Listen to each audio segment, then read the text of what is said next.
Hello बच्चों, कैसे हो आप सब। हमने एक कविता पढ़नी शुरू करी थी, डैफोडिल्स, जिसे विलियम वर्ड्सवर्थ ने लिखा है। हमने अब तक इस कविता में पढ़ा है कि विलियम वर्ड्सवर्थ, जो बादल की तरह घाटी और पहाड़ों के बीच में फिर रहे थे, वो कैसे डैफोडिल्स देखते हैं। डैफोडिल्स नदी के बगल में पेड़ों के नीचे होते हैं। आइए आगे पढ़ते हैं। हम दूसरे अध्याय यानी दूसरे स्टैंजा से पढ़ना शुरू कर रहे हैं। आप सब अपनी बुक्स को इस कविता के दूसरे स्टैंजा पर खोलिए। Continuous as the stars that shine and twinkle on the Milky Way, they stretched in never-ending line along the margin of a bay. 10,000 saw I at a glance, tossing their heads in sprightly dance. पहली दो पंक्तियों में हमें बताया है कि continuous यानी निरंतर, जो रुके ना।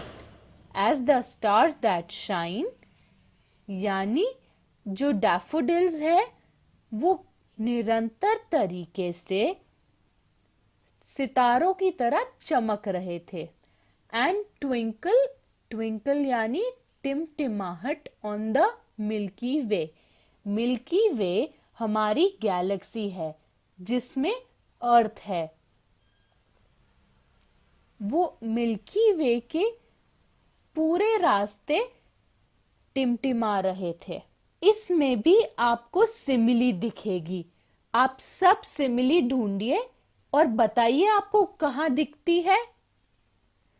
कॉन्टिन्यूस एज द स्टार्स में यहां पे डैफोडिल्स की तुलना सितारों से करी गई है।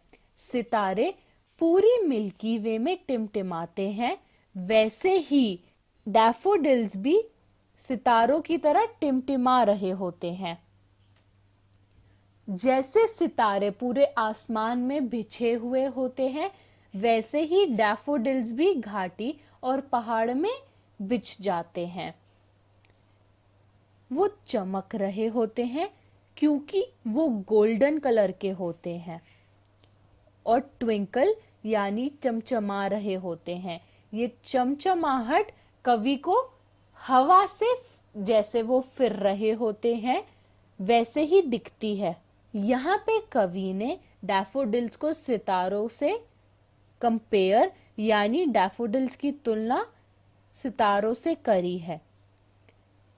इसमें कवि बताना चाहते हैं कि वो फूल कैसे स्टार्स यानी सितारों की तरह अद्भुत और हेवनली, हेवनली यानी दिव्य थे। इसमें भी आपको सिमिली दिखेगी। कहां पर?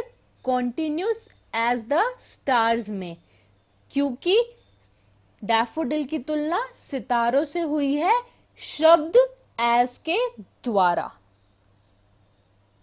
They stretched in never ending line, stretched यानी बढ़ाया, along यानी साथ में, the margin यानी हाशिया, of a bay यानी खाड़ी। इसमें कवि बताना चाहते हैं कि कैसे वो डैफोडिल्स को जहां से खड़े थे वहां से कितनी दूर तक देख पा रहे थे।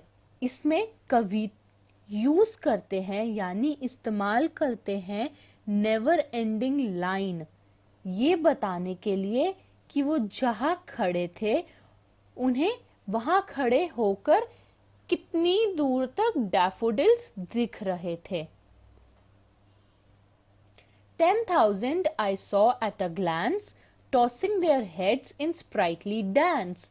Glance यानी झलक, 10,000 यानी 10,000 I saw मैंने देखे, at a glance एक झलक में, tossing यानी पटकना, their heads in sprightly यानी प्रमुदित, dance।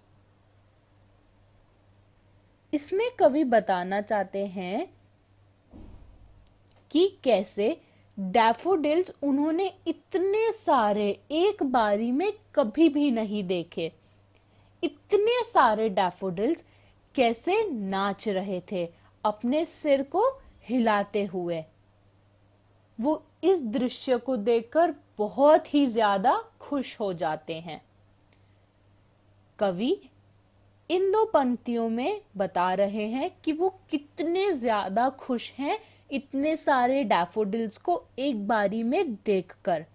वो अपनी एक्साइटमेंट यानी अपनी खुशी एक रफ नंबर यानी किसी न किसी संख्या के द्वारा बताते हैं। उन्होंने इतने सारे डैफोडिल्स अपनी जिंदगी में कभी नहीं देखे।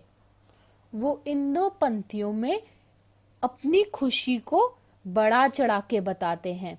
जैसे कि आप देखोगे उन्होंने अपनी इन दो पंक्तियों में बोला है 10,000 I saw at a glance, यानी एक झलक में उन्होंने 10,000 डैफोडिल्स देखे। इस तरह के एक्सप्रेशन को यानी इस तरह की पंक्ति में हाइपरबोले यानी हाइपरबोले एक ऐसी कविता उपकरण है जिसे बढ़ा चढ़ा के बताया जाए। कभी भी किसी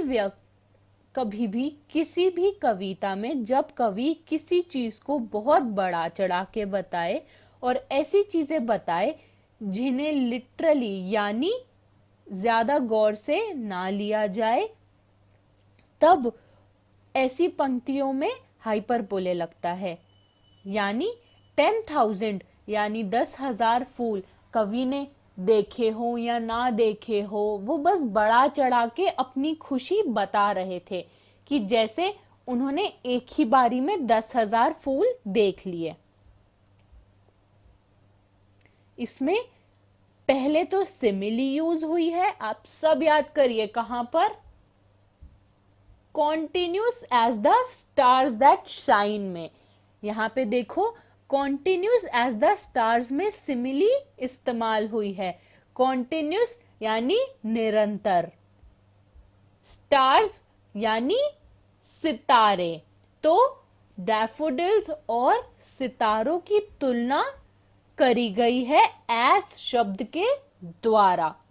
दूसरी हाइपरबोले एक ऐसी कविता उपकरण है जो बढ़ा चढ़ा के बातें बताए। ये इस्तेमाल हुई है 10,000 I saw at a glance में। हमने दूसरे अध्याय में पढ़ा कि कवि डैफोडिल्स जो है वो सितारों की तरह चमकाते हुए बताते हैं। डैफोडिल्स एक निरंतर लाइन में खिंचे होते हैं।